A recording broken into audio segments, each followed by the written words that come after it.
Okay, we want to figure out what the relationship between these two are. So the first thing you want to think about is, is there a way to, flip this around or, spin it, manipulate it to try to do a comparison. And first, let me just show you, a common mistake. So I brought in a couple more of these molecules just to compare so we don't have to move the first two around. But a common mistake that people will make is to just take this one, rotate it around, and say, oh, well, I have a mirror image. These two must be enantiomers. Okay, they are mirror image compounds, but identical compounds, you can also have to make them mirror one another. So be careful here, and before you just pin down and say they're enantiomers, make sure they're not identical.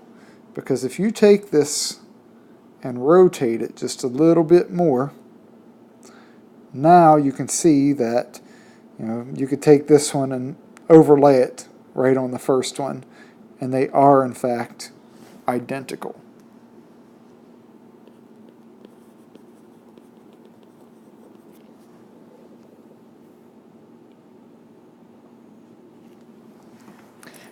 And basically, if you look at the 4 carbons on this ring, none of them have 4 different groups attached. So none of these are chiral centers, but this molecule does have 4 stereocenters.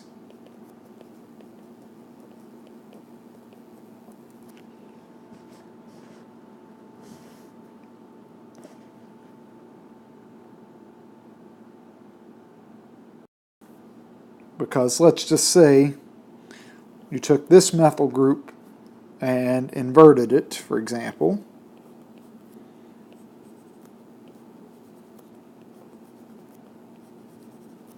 Then you get this.